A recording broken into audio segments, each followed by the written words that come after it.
Hare Krishna. Today we will see Srimad Bhagavatam, Canto 1, Chapter 2, verses 17 onwards. We start from 16th verse. 16th we finished yesterday, but we want to teach you a new concept, that is how Bhakti progresses. How Bhakti progresses. That is what is reflected in verse number 16 to 21 actually. So in 16th verse, what we are seeing is the level called Shraddha, sadhu, sangha, bhajana, kriya. Okay. And in the 17th verse, when you have Shraddha, means faith. We all have faith. That's why we are coming to hear about the Lord. So to whom are we going to hear? We are going to the devotees, isn't it?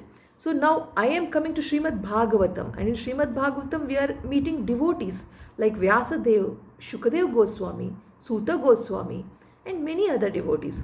So when we have faith, we come to devotees. You also have come to devotees, right? So when you have Shraddha, you come for sadhu sangha. So coming to meet the sadhus is called as sadhu sangha.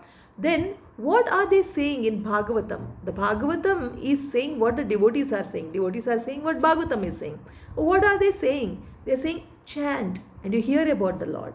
So while you chanting, you hear the holy names and you hear from Bhagavatam about the Lord and about the devotees.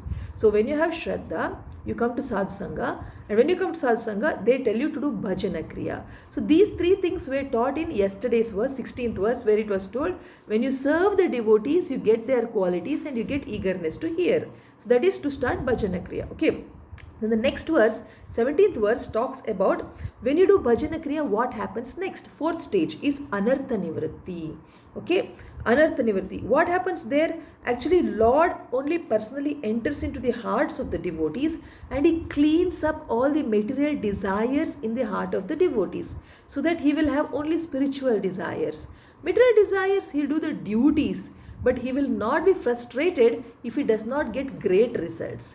A person can get salary, but he will not die for an increment like that. There will be a change in the heart of the devotee. That is called as Anartha nivritti.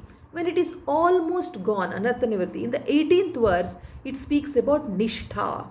Nishtha means a person's most of the anarthas or unwanted qualities like kama, krodha, lobha, moha, mada, matsara, like lust, anger, greed, avarice, attachment, pride, anything negative, it will be gone.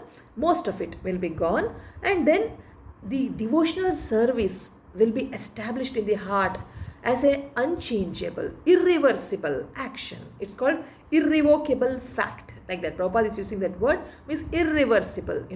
Irreversibly a person will get so attracted to Krishna that then he will not go to his previous lower standards. So after Nishtha, 19th verse talks about Ruchi and Asakti. What happens there? In Ruchi and Asakti, the mind becomes unaffected by lust, greed, anger, hatred and illusion which arise from Rajas and Tamas, from Rajoguna, Tamoguna. Then the mind becomes fixed in the form of the Lord at the stage of Asakti and becomes satisfied. Then the mind is always thinking, how I can do this to please the Lord, how I can do office work to please the Lord, like that, And then in the 20th verse, then the mind becomes joyful and satisfied on attaining Rati. Finally, Prema develops. The person has got so much attraction to the Lord because he is now doing everything to please the Lord. So, finally, Prema means 20th verse talks about Bhava and Prema levels. So, finally, Prema develops accompanied by the appearance of complete detachment to anything material. The devotee then experiences the Lord's form, qualities, pastimes, powers and sweetness. Means he gets to see Lord's form, qualities, pastimes, like that, So that is the 20th verse, and in the 21st verse it is told, ignorance is cut and all doubts are destroyed. On seeing the Lord in the mind with the eyes, all karmas are destroyed. If this person gets knowledge from the Lord, he is already able to see the Lord, and so he is no more having any doership. Means even if he is swallowing the food, he knows because I am not in coma, I am having the strength to swallow. Means anything that I am able to do, I am not doing it. He is sanctioning, he is providing energy, he is providing facilities. Therefore, I am desiring, so my desires are getting fulfilled through this body, through this mind, which is a gift of Lord. So this clarity he will get. So, these are the stages of bhakti, that is Shraddha, sadhu sangha, bhajana kriya in 16th verse, and Anartha nivritti happens means all that is unwanted will go. 18th verse, we are fixed, nishtha.